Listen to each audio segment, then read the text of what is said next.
آئینی بینچ بنوا کر ہی اسلام آباد سے واپس آؤں گا. چاہتا ہوں آئینی ترمیم اپوزیشن والوں کے ساتھ مل کر کریں. اپوزیشن کو قائل کرنے کی آخری کوشش کروں گا. کوشش میں ناکام ہوتا ہوں تو پھر جمہوریت اور وفاق کے لیے دعا کرنی چاہیے. بلاول بھٹو کا حیدرآباد میں جلسے سے خطاب. کہا بہت سمجھوتوں کے بعد بھی ہمارا ساتھ نہ دیا تو مجبوری میں مجھے متنازع راستہ اختیار کرنا ہوگا. نون لیگ کے ساتھ مل کر آئین سازی کروں گا.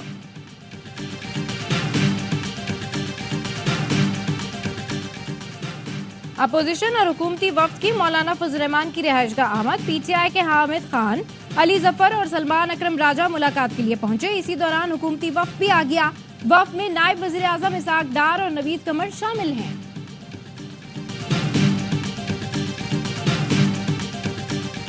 مجوزہ آئینی ترمیم آج بھی پیش نہ ہو سکی. وفاقی کابینہ کا اجلاس صبح تک ملتوی. سینٹ کا اجلاس بھی اب کل صبح 11 بجے شروع ہوگا.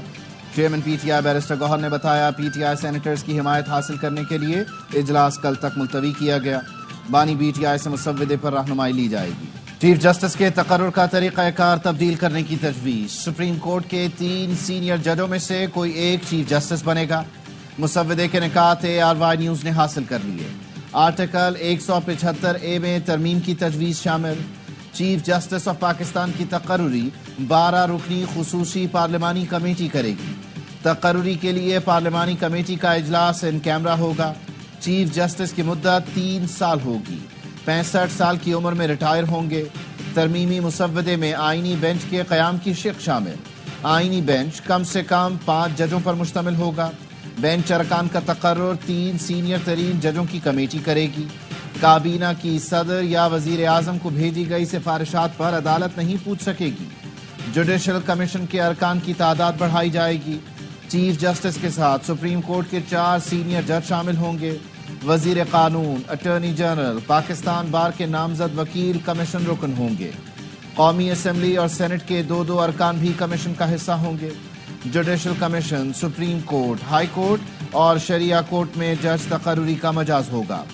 دوہری شہریت کا حامل شخص سپریم کورٹ کا جج نہیں بن سکے گا. حکومت کی آرٹیکل 63A میں بھی ترمیم کی تجویز. پارٹی سربراہ کی ہدایت کے خلاف کاسٹ کیا گیا ووٹ شمار کیا جائے گا. ووٹ شمار ہونے کے بعد پارٹی سربراہ رکن کے خلاف کارروائی کر سکتا ہے.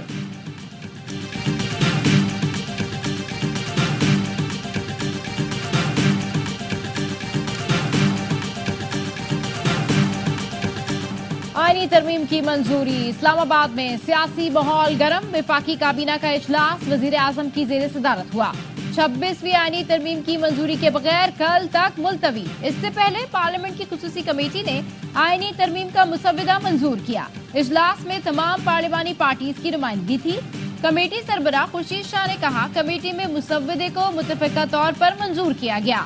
صدر آصف زرداری سے وزیر اعظم شہباز شریف کی ملاقات میں سیاسی صورتحال اور آئینی ترمیم پر تبادلہ خیال کیا گیا. حکومتی پارلیمانی پارٹی کا اجلاس کل دوپہر 2 بجے طلب. وزیر اعظم حکومتی ارکان کے اعزاز میں زہرہ نہ دیں گے.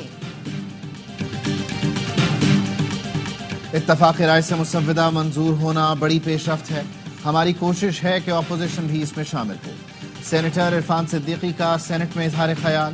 کہا کوئی ایک شق ایسی نہیں کہ کسی کی آزادی کے منافی ہو. ہمیں مولانا فضل الرحمان کا ساتھ اور رہنمائی چاہیے. بلاول بھٹو نے بھی اس معاملے میں اہم کردار ادا کیا. میں ترمیم سے سپریم کورٹ کا 12 جولائی کا فیصلہ غیر مؤثر نہیں ہو سکتا. الیکشن کمیشن سپریم کورٹ کے فیصلے پر عمل درآمد کا پابند ہے. ایکٹ میں ترمیم کا ماضی سے اطلاق نہیں ہو سکتا. مخصوص نشستوں کے کیس میں سپریم کورٹ کے اکثریتی 8 ججز نے دوسری وضاحت جاری کر دی. کہا تمام آئینی سوالات کا بغور جائزہ لیا گیا. اب کوئی وضاحت نہیں دی جائے گی. سپریم کورٹ کے فیصلے کے بعد کی جانے والی الیکشن ایکٹ میں ترمیم کی کوئی حیثیت نہیں. آرٹیکل 189 کے تحت سپریم کورٹ کے فیصلے پر عمل درآمد لازم ہے. الیکشن کمیشن مزید کوئی وضاحت مانگے بغیر عدالتی فیصلے پر عمل درآمد کا پابند ہے. Chairman P T I barrister Gohar کا سپریم کورٹ کی وضاحت پر اطمینان کا اظہار. کہا وضاحت کے بعد اب پی ٹی آئی کو مخصوص نشستیں ملنی چاہیے. امید ہے آئین کی بالادستی ہوگی. ماہر قانون عابد زبیری نے کہا حکومت کی پوری کوشش تھی الیکشن کمیشن سے مخصوص نشستوں کا فیصلہ لے کر آئینی ترامیم کرا لیں. عدالتی فیصلے کے بعد کی جانے والی الیکشن ایکٹ میں ترامیم کی کوئی حیثیت نہیں. ماہر قانون شہباز کھوسا نے کہا سپریم کورٹ واحد ادارہ ہے جو آئین و قانون کی وضاحت اور ہدایت دے گا۔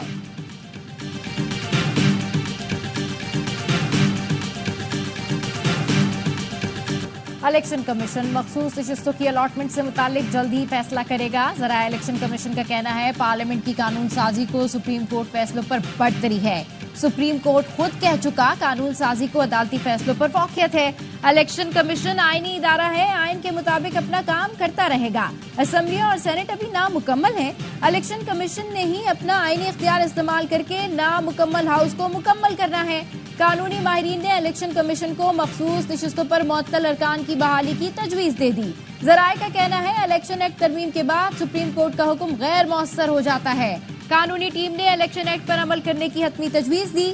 الیکشن کمیشن کا مخصوص نشستوں سے متعلق مشاورت جاری رکھنے کا فیصلہ، پیر کو دوبارہ اجلاس بلائے جانے کا امکان۔ آئین ترمیم بڑی شوق و شوق ہونے جا رہی ہے، نمبر بھی پورے ہیں، نمبری بھی سارے پورے ہیں۔ آئینی ترمیم کے لیے نمبر اور نمبری پورے ہیں۔ 26ویں آئینی ترمیم آسانی سے منظور ہو جائے گی۔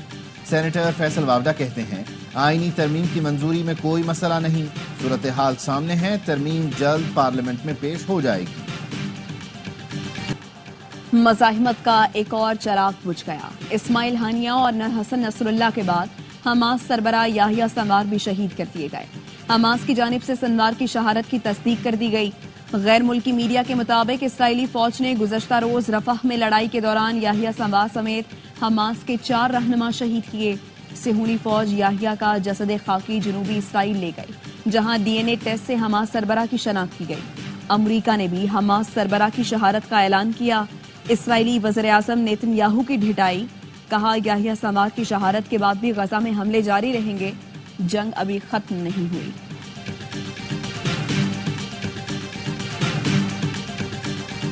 سنوار کی شہادت جذبہ مزاحمت کو قوت بخشے گی۔ حماس سربراہ کی شہادت پر ایران کا رد عمل۔ اقوام متحدہ میں ایران کے مستقل مندوب کا کہنا ہے جنگ میں لڑتے سنوار نوجوانوں اور بچوں کے لیے مثال بنیں گے۔ جب تک قبضہ اور جارحیت جاری رہے گی، مزاحمت بھی جاری رہے گی۔ حزب اللہ نے بھی اسرائیل کے خلاف جنگ کے نئے مرحلے کا اعلان کر دیا۔ اسرائیل پر حملے مزید تیز ہوں گے۔ پہلی مرتبہ گائیڈڈ میزائل اور نئے قسم کے خودکش ڈرون طیارے استعمال کیے جائیں گے۔ فلسطین، غزہ اور لبنان کے مسلمانوں کو مصیبت میں اکیلا نہیں چھوڑیں گے۔ نہتے فلسطینیوں اور لبنانیوں کی مدد کے لیے حکومت پاکستان نے امدادی فنڈ قائم کر دیا۔ وزیر اعظم کی زیر صدارت پاکستان کی جانب سے بھیجی گئی امداد کے حوالے سے جائزہ اجلاس۔ وزیر اعظم نے کہا پاکستان موسم سرما کے لیے غزہ اور لبنان میں بہن بھائیوں کے لیے مزید خیمے، کمبل بھیجے گا۔ اسرائیل کا فلسطینیوں تک امداد میں رکاوٹ پیدا کرنا تشویشناک اور قابل مذمت ہے۔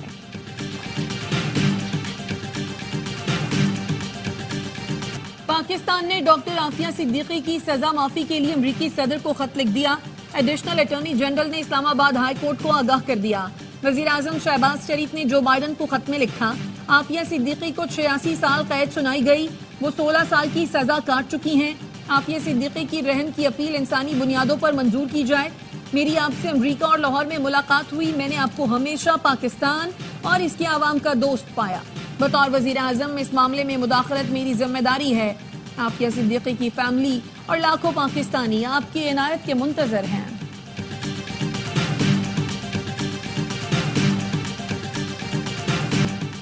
ملتان کا حساب ملتان میں پورا ہو گیا۔ پاکستان نے انگلینڈ کو دوسرے ٹیسٹ میں شکست دے دی۔ 297 رنز کے تعاقب میں انگلش ٹیم 144 رنز پر ڈھیر۔ اسپنر ساجد خان اور نعمان نے انگلینڈ کی بیٹنگ لائن کے پرخچے اڑا دیے۔ دونوں نے 20 وکٹیں لی۔ نعمان کی میچ میں 11 اور ساجد خان کی 9 وکٹیں ریکارڈ بھی بنائے۔ شان مسعود کی کپتانی میں 6 ناکامیوں کے بعد پہلی کامیابی ملی۔ 3 میچوں کی سیریز 1-1 سے برابر۔ فیصلہ کن ٹیسٹ راولپنڈی میں ہوگا۔ میچز اے سپورٹس پر براہ راست دکھائے جا رہے ہیں۔ ملتان ٹیسٹ کے player of the match Sajid Khan کہتے ہیں کافی عرصے سے میچز ہار رہے تھے، اللہ کا شکر ہے ٹیم کی کارکردگی میں اہم کردار ادا کیا۔ نعمان علی نے کہا 14 ماہ بعد ٹیم میں آیا، خوشی ہے اپنی پرفارمنس سے ٹیم کو کامیابی دلائی۔ جو روٹ کی وکٹ سب سے اہم تھی۔ کپتان شان مسعود نے کہا یہ پہلی جیت بہت مشکل سے ملی اور یہ میرے لیے بہت خاص ہے۔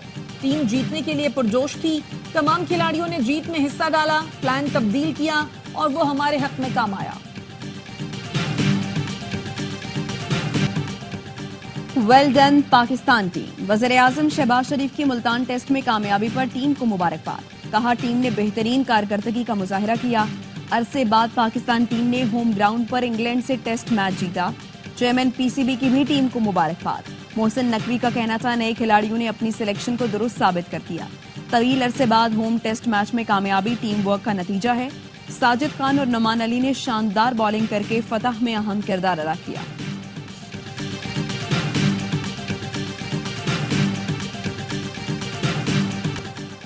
سانحہ کارساز کی برسی پر پیپلز پارٹی آج حیدرآباد میں جلسہ کرے گی۔ پارٹی چیئرمین بلاول بھٹو خطاب کریں گے۔ بلاول بھٹو نے پیغام میں کہا کارساز حملہ سوچی سمجھی سازش تھی۔ دہشت گردوں نے بے نظیر بھٹو اور مرکزی قیادت کو نشانہ بنایا۔ دہشت گردی اور تشدد سے جمہوریت کی آواز دبانے والے ناکام ہو گئے۔ وزیر اعلیٰ سندھ مراد علی شاہ کی کارساز پر یادگار شہداء پر حاضری۔ پھول رکھے۔ سانحہ کارساز میں ARY نیوز کے کیمرہ مین محمد عارف بھی شہید ہوئے تھے۔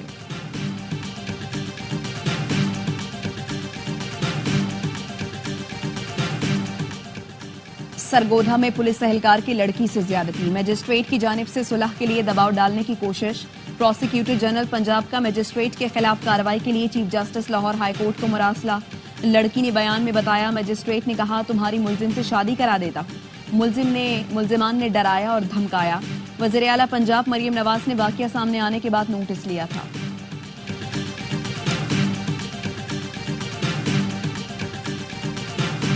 محکمہ داخلہ پنجاب نے طالبہ سے زیادتی کی غیر مصدقہ خبر سوشل میڈیا پر وائرل کرنے کی تحقیقات کے لیے JIT بنا دی۔ 6 رکنی ٹیم میں 3 پولیس افسر اور 3 حساس اداروں کے نمائندے شامل۔ راولپنڈی میں احتجاج کرنے پر طلبہ اور دیگر کے خلاف مقدمہ درج۔ وزیر اطلاعات پنجاب عظمہ بخاری کا کہنا ہے سوشل میڈیا پر فیک نیوز اور ویڈیوز وائرل کی جا رہی ہیں۔ تحریک فساد پارٹی طلبہ کو ورغلا کر امن و امان خراب کرنا چاہتی ہے۔ کسی کو بنگلہ دیش کی طرح ملکی استحکام خراب نہیں کرنے دیں گے۔ لاہور ہائی کورٹ نے عظمہ بخاری اور طالبات کو ہراساں کرنے کا کیس یکجا کر دیا۔ عدالت نے درخواست کی سماعت کے لیے لارجر بینچ تشکیل دے دیا۔ بینچ پیر کو دونوں کیسز کی سماعت کرے گا۔ عدالت نے DG FIA کو طلب کر لیا۔ عدالت نے کہا لاہور کالج یونیورسٹی کی متاثرہ بچی کا بیان قلم بند کیا جائے۔ طالبہ پر دباؤ ڈالا گیا تو سب کے خلاف کارروائی ہوگی۔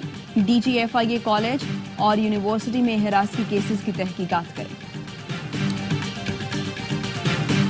نوجوان گمراہی کا شکار نہ ہو، ترقی کے لیے مثبت سوچ اپنائیں۔ بلوچستان حکومت اپنی ضروریات کم کر کے نوجوانوں پر وسائل خرچ کر رہی ہے۔ وزیر اعلیٰ بلوچستان کا chief minister youth skills development programme کی تقریب سے خطاب۔ سرفراز بگٹی نے کہا 16 سالہ تعلیمی اخراجات صوبائی حکومت برداشت کرے گی۔ بیڈ گورننس کا خاتمہ کر کے نوجوانوں کو ریاست سے نزدیک کریں گے۔ کوئی نوکری نہیں بکے گی، میرٹ کو یقینی بنائیں گے۔ ہماری ذمہ داری ہے کہ ریاست کے خلاف پروپیگنڈے کو ناکام بنائیں۔ سپریم کورٹ نے سرکاری ملازمین کے بچوں سے متعلق پالیسیز پیکجز کوٹے کو غیر آئینی قرار دے دیا۔ وزیر اعظم پیکج فار امپلائمنٹ پالیسی اور اس کا آفس میمورنڈم کالعدم قرار۔ عدالت کی وفاقی اور صوبائی حکومتوں کو بغیر اشتہار یا اوپن میرٹ ملازمتوں کی پالیسی ختم کرنے کی ہدایت۔ امریکہ میں بھارتی خفیہ ایجنسی را کے گرد گھیرا تنگ۔ امریکی محکمہ انصاف نے را کے مفرور فیلڈ افسر وکاس یادو پر فرد جرم عائد کر دی۔ اٹارنی جنرل کہتے ہیں وکاس یادو اور نکھل گپتا نے امریکی شہری کو قتل کرنے کا منصوبہ بنایا۔ 39 سالہ وکاس یادو منی لانڈرنگ میں بھی ملوث ہے۔ چیک ریپبلک سے گرفتار نکھل گپتا پر پہلے ہی فرد جرم عائد کی جا چکی ہے۔ ملزمان نے سکھ فار جسٹس کے رہنما گرپتون سنگھ پنو کو قتل کرنے کا منصوبہ بنایا۔ یونیسکو نے غلط معلومات کی روک تھام کے لیے پاکستان کی قرارداد منظور کر لی۔ پاکستان کے سفیر عاصم افتخار احمد نے رکن ممالک کی حمایت کا شکریہ ادا کیا۔ کہا قرارداد کے نتیجے میں آزادی اظہار کے مؤثر فروغ اور تحفظ کے لیے غلط معلومات، نفرت انگیز تقاریر کا مقابلہ کیا جا سکے گا۔ ویمنز T20 ورلڈ کپ کے فائنل میں جنوبی افریقہ سے کون ٹکرائے گا، فیصلہ آج ہو جائے گا۔ دوسرے سیمی فائنل میں ویسٹ انڈیز اور نیوزی لینڈ کی ٹیمیں آمنے سامنے۔ شارجہ میں بلیک کیپس نے پہلے کھیل کر 129 رنز کا ہدف دے دیا۔ جارجیا نے 33 اور سوزی بیٹس نے 26 رنز بنائے۔ ہدف کے تعاقب میں ویسٹ انڈیز کی بیٹنگ جاری۔ تمام میچ اسپورٹس پر براہ راست دکھائے جا رہے ہیں۔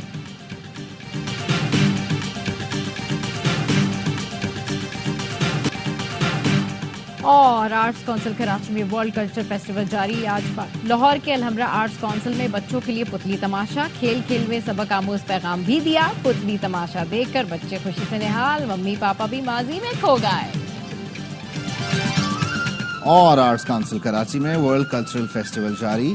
آج پاکستانی تھیٹر پلے میر رقصم پیش کیا جائے گا. دنیا بھر سے آئے فنکار اپنی صلاحیتوں کے جوہر دکھا رہے ہیں.